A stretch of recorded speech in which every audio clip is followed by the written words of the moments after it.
Hey there, friends. I was going to go back to the idea here in this video of place-based education, which you could start from your school, neighborhood, and branch out. The idea is, as you learn the history of your place, you also learn to tell the story of your place, share about your place in different ways. You don't have to take a totally autobiographical approach. I'm not saying the way it has to be done. I'm just doing one way of doing it. I'm showing that. So I'm just going to go forward in time. Or am I going backward in time? Right? This is forward in time. So that's the last slide that I so far shared on video, right? And so now this is going forward through time and looking at people and sights and sounds around my neighborhood. And what we're going to do is go further east up the Tabor, what's called Mount Tabor. You can look at it on a Google map or any kind of map. These are what we call stickers, and they usually appear on the back of street signs. They're like stuck on metal. This was a confusing shape at my local supermarket. You can see you're looking straight through to a hexagon on the bottom and a hexagon straight on. And yet there are, of course, lots of pentagons in this thing too. So it's certainly not an icosahedron. It has hexagons and pentagons mixed together, you could say. I mean, it's all triangles, but it's not an icosahedron. So I had to stare at it for a while and take some pictures. Supermarket has been popping up with these things. Speaking of which, that's checking out. Magazines at to check out. Sorting going on. Neighbor project. Looking down. Now, Portland, see, here's the main point of my little slideshow and what I want to say in general about place-based education. That you don't have to slowly, ploddingly, gradually enlarge the radius of where you're at, gradually taking in more of the world. It's more of a fractal in that as you zoom in and find some tiny detail in any given scene or block, you will quickly find pathways to whole other worlds. So it is like the wormhole idea or the hyperlink idea. It really is the hyperlink idea. HTTP. It's a new apartment building. I've been photographing it over the months.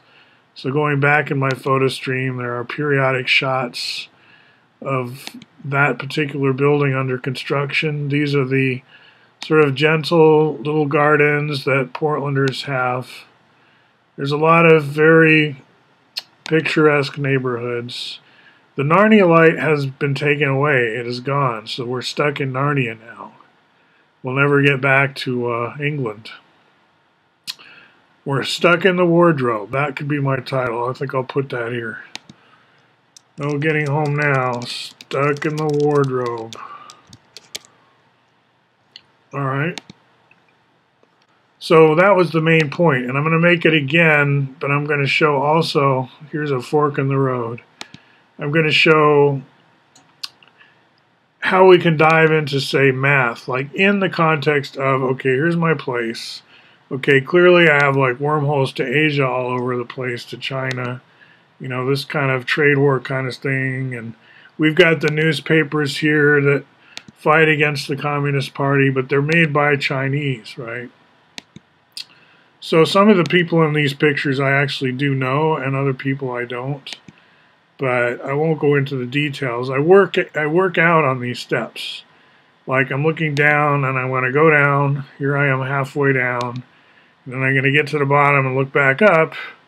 And then I'm going to go up. And then coming down the hill, this house is always being used by people in the film industry. It's one of those homes where you want to do a scene in there a lot. And they're all set up for it. Like, production companies know about using this particular home in movies. Not that home, but close to that home. That home has been remodeled, refurbished, and is now in mint condition. So there's a lot going on in the neighborhoods as far as that's the same house, just refurbished you wouldn't know how much work had just been done on it recently. This is a giant nest project. Interesting thing. So now, that was going further east. So for those joining me recently, I believe in this sort of place-based approach, and so I've already done Hawthorne, especially East Hawthorne.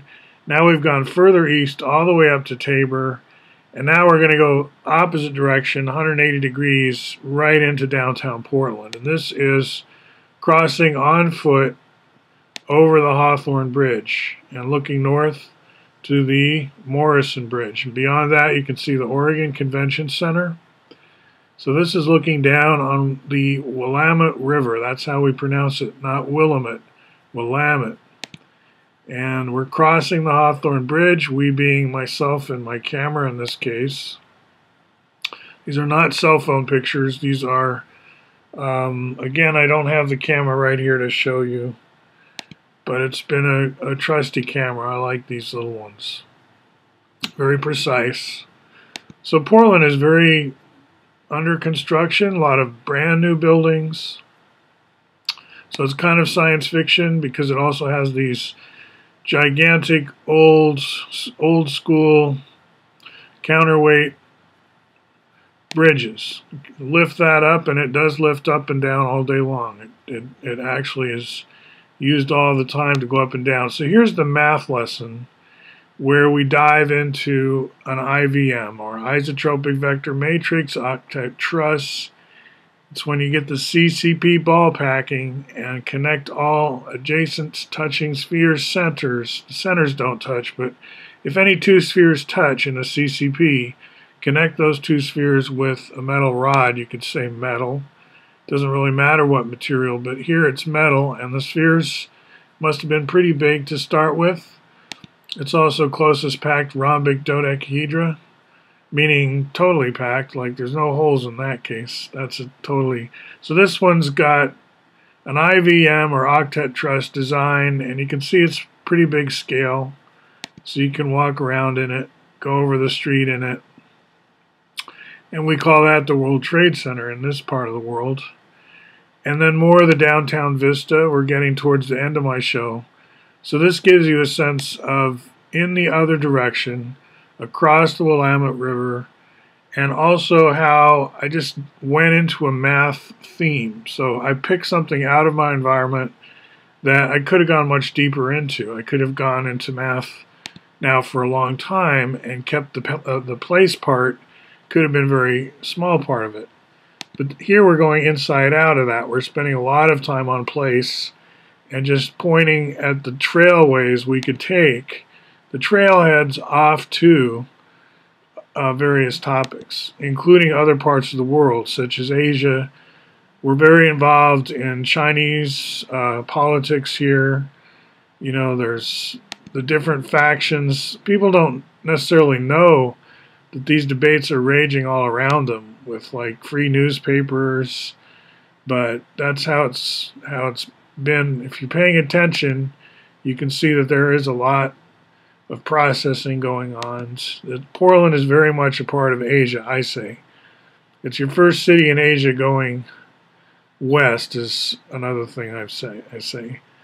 It's got a reputation for somehow being very monoculture. I guess it's stereotyped that way, but it's not the case. It's a very multicultural, very diverse city. Now you can also sort of think it looks pretty empty.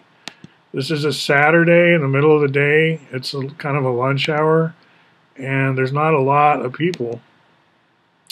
But that's okay, right? It's a good amount. It's like there is stuff happening. So I'm not really complaining about this. I'm just saying, notice, it's not like cram-packed with people. It's about the right amount of people. I did try this beer. We did have some food here. So I'm going to stop at this point and say thanks for joining me, and visit Portland, Oregon someday. Talk to you later.